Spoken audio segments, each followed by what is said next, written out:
Welcome to FPR2501 or Economics for Film for the week number 6. Today, the topic that we are studying is about the consumer behavior. Consumer behavior is the study of consumers, helps firms and organizations improve their marketing strategies by understanding issues such as the first thing, the psychology of how consumers think, feel, reason, and select between different alternatives such as brands, products, and retailers. For the second one is the psychology of how the consumer is influenced by his or her environment, such as the culture, family, science, or media. And next is the behavior of consumers while shopping or making other marketing decisions. For number 4 is the limitations in consumer knowledge or information processing abilities influence decisions and marketing outcome.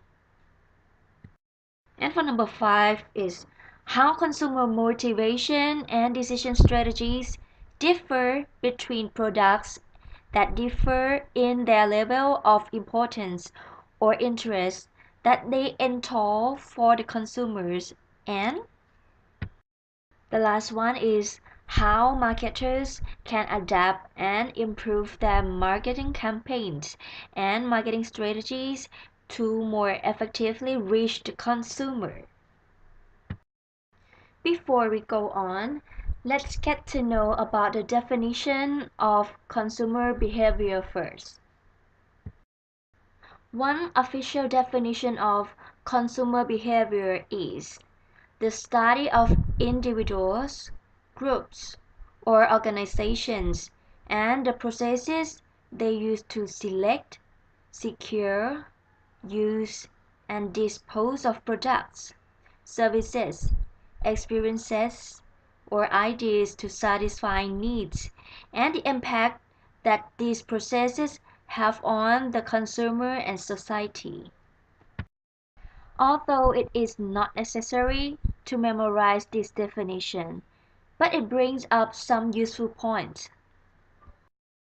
Behavior occurs either for the individual or in the context of a group, such as friends influence what kinds of clothes a person wears, or an organization, people on the job make decisions as to which products the firm should use. Consumer behavior involves the use and disposal of products as well as the study of how they are purchased. Product use is often of great interest to the marketers because this may influence how a product is best positioned or how we can encourage increased consumption. Since many environmental problems result from product disposal, such as motor oil being sent to sewage systems to save the cycling fee, or garbage piling up at landfills. This is also an area of interest. Consumer behavior involves services and ideas, as well as tangible products. The impact of consumer behavior on society is also the relevance. For example, aggressive marketing of high-fat foods or aggressive marketing of easy credit may have serious repercussions for the national health and economy. There are 4 main applications of consumer behavior. The most obvious is for marketing strategy, such as for making better marketing campaigns. For example, by understanding that consumers are more receptive to food advertising. When they are hungry, we learn to schedule snack advertisements late in the afternoon. By understanding that new products are usually initially adopted by a few consumers and only spread later and then only gradually to the rest of the population, we learn that the first thing, companies that introduce new products must be well financed so that they can stay afloat until their products become a commercial success.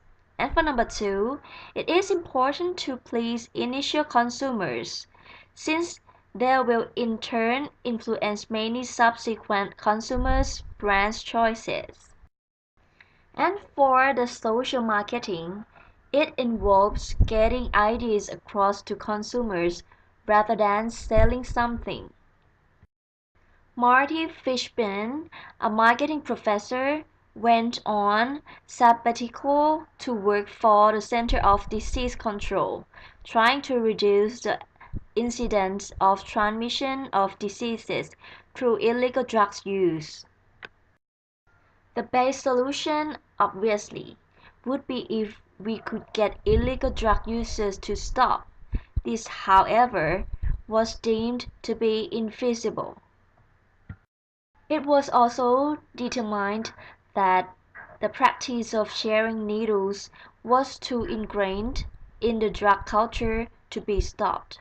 As a result, using knowledge of consumer attitudes, Dr. Fishburne created a campaign that encouraged the cleaning of needles in bleach before sharing them, a goal that was believed to be more realistic. As a final benefit, studying consumer behavior should make us better consumers. Common sense suggests, for example, that if you buy a 64 liquid ounce bottle of laundry detergent, you should pay less per ounce than if you bought two 32-ounce bottles. In practice, however, you often pay a size premium by buying the larger quantity. In other words, in this case, knowing this fact will sensitize you to the need to check the unit cost labels to determine if you are really getting a bargain. There are several units in the market that can be analyzed. Our main thrust is discourse is the consumer. However, we will also need to analyze our own firm's strengths and weaknesses and those of competing firms. Suppose, for example, that we make a product aimed at older consumers, a growing segment, a competing firm that targets babies, a shrinking market is likely to consider repositioning towards our market. To assess a competing firm's potential threat, we need to examine its assets, such as technology, patents, market knowledge, awareness of its brand, against pressures it faces from the market. Finally, we need to assess conditions, the marketing environment. For example, although we may have developed a product that offers great appeal for consumers, a recession may cut demand dramatically. Okay, let's take a break for 10 minutes.